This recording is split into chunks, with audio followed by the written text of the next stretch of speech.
Peu d'artistes parviennent à fusionner pop, folk et country avec une telle finesse d'écriture. Pourtant, le chanteur et compositeur américain John Denver y est parvenu avec une aisance déconcertante. Figure emblématique de la scène acoustique des années 1970, il a popularisé de nombreux tubes tels que Take Me Home, Country Roads, Leaving on a Jet Plane et Annie's Song. Ce dernier étant inspiré par son épouse de l'époque, Annie Denver. Aujourd'hui âgée de 78 ans, Annie Denver a confirmé les rumeurs concernant John Denver, mettant ainsi un terme définitif aux spéculations entourant le regretté chanteur country. Il est de notoriété publique que beaucoup ignoreraient qui est Annie Denver sans son célèbre ex-mari. Ancienne conseillère scolaire et personnalité de la télévision, elle est elle aussi une femme remarquable, ce qui explique sans doute pourquoi le regretté chanteur country était également sous son charme. Elle est née le 6 septembre 1946 sous le nom d'Annie Martell, fille de Jim et Norma Martell dans le Minnesota aux États-Unis. Elle a 3 frères et sœurs, Linda, Terry et Ben, et ils ont été élevés dans la foi chrétienne. Tout au long de sa vie, elle a fréquenté les écoles locales du Minnesota. Après avoir obtenu son diplôme d'études secondaires, elle s'est inscrite à l'Aldos College à Saint-Louis. Peter, c'est là qu'elle rencontra le légendaire chanteur country. À l'époque, Denver faisait partie du groupe musical Chad Mitchell Trio lorsque les deux tourtereaux se rencontrèrent en 1966. Martell était alors en 2e année d'université et Denver fut immédiatement attiré par elle. Ils se revoyèrent finalement quelques mois après leur première rencontre. Martell a révélé plus de détails sur leur première rencontre lors d'un épisode de 2022 du podcast Mobituaries with Moa. Elle a raconté que son futur mari jouait avec le trio Mitchell. Juste après, il a joué de la guitare avec un groupe qui montait une petite comédie musicale loufoque. Martell a précisé qu'elle était la jeune fille qui portait les pancartes sur scène pendant les 2 actes. Elle a même révélé que son ex-mari se souvenait encore de sa tenue ce jour-là. Un jean, une chemise en flanelle et des mocassins. Le courant est tout de suite passé entre eux, ils ont échangé des lettres et, sans s'en rendre compte, ils se sont mariés le 9 juin 1967. Leur idylle fut éclair. 9 mois seulement avant l'annonce de leur fiançailles, suivie de leur mariage. La chanson Annie's Song est l'une des plus populaires de John Denver. Elle a fait connaître au public Annie Martell, devenue depuis Madame Denver. Ce qui rend cette chanson si remarquable, c'est qu'elle réunit tout ce que John Denver aimait à l'époque. Sa passion pour la musique, son amour pour sa femme et, surtout, son attachement à l'environnement. Récemment, Annie Denver a enfin confirmé ce que nous espérions tous savoir sur John Denver à travers cette chanson. Apparemment, la veuve, aujourd'hui âgée de 78 ans, pleure encore chaque fois qu'elle entend cette chanson. Outre celle-ci, Annie Denver a également confié que l'une de ses chansons préférées est « Perhaps Love », interprétée par son ex-mari avec Placido Domingo. Cette chanson est-elle née d'un moment d'intimité partagé entre les deux? Contrairement à une idée répandue, la chanson d'Annie a vu le jour après un événement bouleversant survenu dans la vie de John Denver. Vous voyez, 1971 fut une année charnière dans la carrière du chanteur country folk, car c'est à cette époque qu'il sortit Take Me Home, Country Roads. Mais quelques autres singles contribuèrent également à définir sa carrière, notamment la chanson d'Annie. À cette époque, le couple partit camper à Aspen, dans le Colorado, avec des amis. Grand amoureux de la nature, Denver tomba rapidement sous le charme de l'endroit, ce qui inspira d'ailleurs un autre de ses succès, Rocky Mountain High. Finalement, Denver et sa femme s'installèrent dans un endroit où ils construisirent une maison et élevèrent leurs enfants.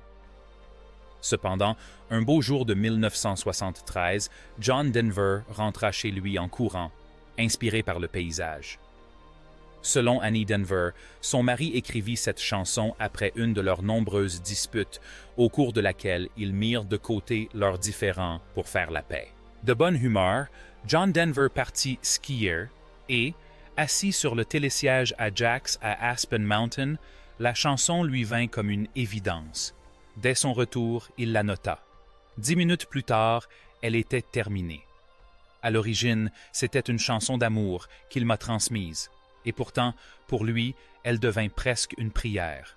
Annie Denver a déclaré « C'est réconfortant de savoir que cette chanson témoigne encore aujourd'hui de l'amour qui unissait Annie et John Denver. » Le couple n'a pas eu la chance d'avoir d'enfants biologiques, mais ils ont adopté un fils et une fille qu'ils ont aimés de tout leur cœur, Zachary John et Anna Kate.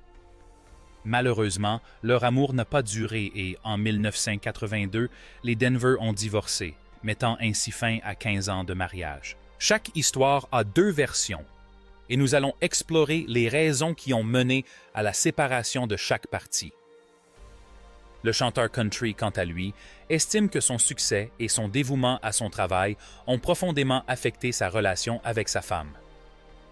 Il va même jusqu'à dire que, ces dernières années, ils semblaient s'être progressivement éloignés l'un de l'autre. Être un chanteur populaire au sommet de sa gloire impliquait également que John Denver passe de nombreuses journées sur les routes pour donner des concerts et des spectacles, ce qui a contribué à son divorce.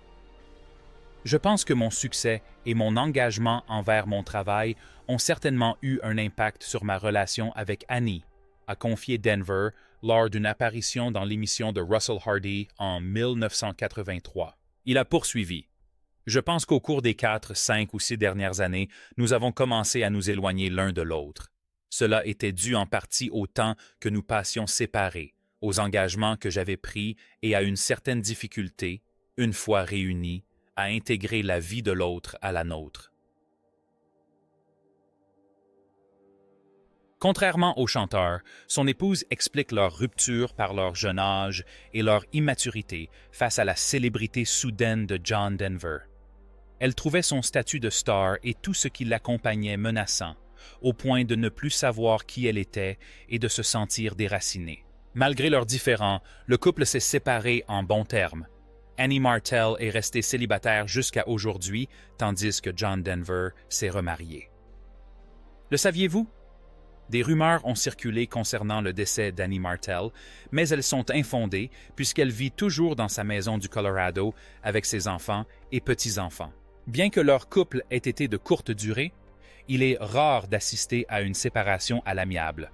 Annie Martell étant restée en bons termes avec son ex-mari même après leur rupture. C'est assez surprenant, surtout compte tenu des scandales et controverses qui ont entouré ce dernier, et surtout sa mort, sur laquelle nous reviendrons plus tard. Puisque nous avons déjà parlé d'Annie Martell Denver, il est logique d'évoquer également son ex-mari, John Denver. Né le 31 décembre 1943 sous le nom de Henry John Deutschendorf Jr. à Roswell, au Nouveau-Mexique, il est devenu l'icône légendaire de la musique country, John Denver. Ses parents étaient Emma Louise et le capitaine Henry John Dutch Deutschendorf Sr. Son père était un pilote décoré, au palmarès impressionnant. Denver se souvient de son père comme d'un homme sévère, peu démonstratif envers ses enfants. La profession de ce dernier les obligeait à déménager fréquemment. Enfant introverti, Denver ne trouvait pas son équilibre dans ses déménagements incessants. D'abord, il avait du mal à se faire des amis et à s'intégrer à chaque nouvel environnement. La première fois qu'ils ont vécu longtemps dans une même région, c'était lorsque son père était en poste à Tucson, en Arizona, où la famille a résidé de 1951 à 1959. À l'âge de 11 ans, sa grand-mère lui a offert une guitare acoustique dont il a appris à jouer seul. Il continua à jouer et, lorsqu'il entra à l'université, son talent était reconnu et il se produisait dans des clubs et des salles de concert locales. À l'époque, il utilisait encore son vrai nom jusqu'à ce que Randy Sparks, le fondateur des nouveaux Christy Minstrels, lui suggère d'en choisir un autre, plus facile à prononcer. Désormais connu sous le nom de John Denver, il continua à jouer tout en étudiant l'architecture à l'université Texas Tech de Lac. À l'époque, Denver jouait non seulement de la guitare, mais chantait aussi dans un groupe de musique folk. Il quitta l'école en 1963 et s'installa à Los Angeles pour se consacrer pleinement à la musique. Il se produisait alors dans des clubs folk et il lui fallut encore 2 ans avant de remplacer Chad Mitchell au sein du Chad Mitchell Trio, qui finit par prendre le nom de Denver, Boyce et Johnson, en référence à ses 3 membres, John Denver, David Boyce et Michael Johnson. Quelques années plus tard, Denver quitte le groupe et se lance dans une carrière solo. Il sort son premier album intitulé Rhymes and Reasons sous le label RC Delay Records en 1969. Auparavant, il avait autoproduit un enregistrement de certaines de ses chansons, dont Babe, I Hate to Go, qui attire l'attention du producteur Milt Okun. Elle fut ensuite retravaillée et nous la connaissons aujourd'hui sous le titre Leaving on a Jet Plane. À cette époque, Okun était également devenu le producteur de Denver, ainsi que du groupe folk Peter, Paul and Mary, qui popularisera la chanson et la hissa même en tête du Billboard Hot 100. La version de Denver atteignit également la première place du classement Cashbox américain en décembre 1969. Ce que beaucoup ignorent de John Denver, c'est qu'il assurait lui-même la majeure partie de sa promotion. Il entreprit une tournée dans le Midwest, donna des concerts gratuits et proposa même de jouer gratuitement dans des salles locales. Il se rendait également dans les stations de radio qui acceptaient de lui accorder un peu d'attention, sachant qu'il était le compositeur de la chanson « Leaving on a Jet Plane ». Il fut même autorisé à interpréter 1 ou 2 chansons à l'antenne. Tous ces éléments contribuèrent à forger une solide base de fans qui continua de le soutenir jusqu'à un âge avancé.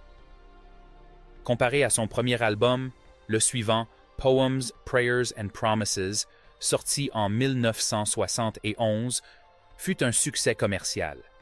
L'album se hissa en tête des classements, notamment grâce au titre Take Me Home, Country Roads. Nous avons déjà évoqué comment Denver a contribué à s'imposer auprès du public local, mais le succès de cet album est également dû aux efforts de son nouveau manager, Jerry Weinenrob, qui a orchestré une campagne de diffusion massive à la radio, élargissant ainsi son audience. John Denver a atteint des sommets de popularité au début des années 70 avec des tubes tels que Rocky Mountain High, Sunshine on My Shoulders, Thank God I'm a Country Boy et Annie's Song, pour n'en citer que quelques-uns. Winnie Nestra s'est également assuré d'être présent à l'antenne sur les chaînes de télévision locales, participant à autant d'émissions en tant qu'invité que possible avant d'en animer certaines. Son émission spéciale de Noël, Rocky Mountain Christmas, a même été suivie par plus de 60 millions de téléspectateurs et a été saluée comme l'émission la plus regardée de la chaîne ABC à l'époque. La popularité du chanteur était telle qu'il obtint rapidement sa propre émission sur la BBC, intitulée The John Denver Show. Bien entendu, il convient de mentionner qu'il remporta également de nombreuses récompenses prestigieuses, dont plusieurs Grammy Awards et American Music Awards. À la fin des années 1970, alors que sa popularité déclinait, John Denver se consacra davantage à l'humanitaire et à la protection de l'environnement. Il a participé à des collectes de fonds en se produisant pour l'école pour sourdes d'Aspen Camp et a même fait un don à la campagne de financement de 1,7 million de dollars de l'hôpital d'Aspen Valley.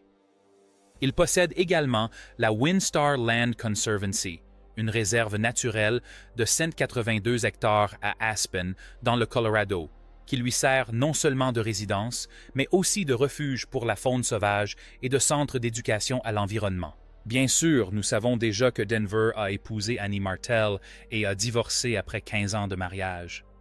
Ce que nous n'avions pas mentionné, c'est qu'un incident pour le moins extrême s'est produit lors du partage de leurs biens. Denver a alors avoué qu'il était tellement en colère que pour enfoncer le clou, il a tenté de couper leur lit conjugal en 2 à la tronçonneuse. Cependant, des sources proches du dossier révèlent qu'il n'a agi ainsi que par vengeance contre Martell, qui avait détruit une partie des arbres généalogiques qu'il possédait à Aspen. Quelques années plus tard, en 1985, Denver rencontra sa seconde épouse, l'actrice australienne Cassandra Delaney. Ils se rencontrèrent à Sydney et, après quelques années de fréquentation, se marièrent en 1988. L'année suivante, en mai, Delaney donna naissance à une fille prénommée Jessie Bell et s'installa dans la maison d'Aspen de Denver.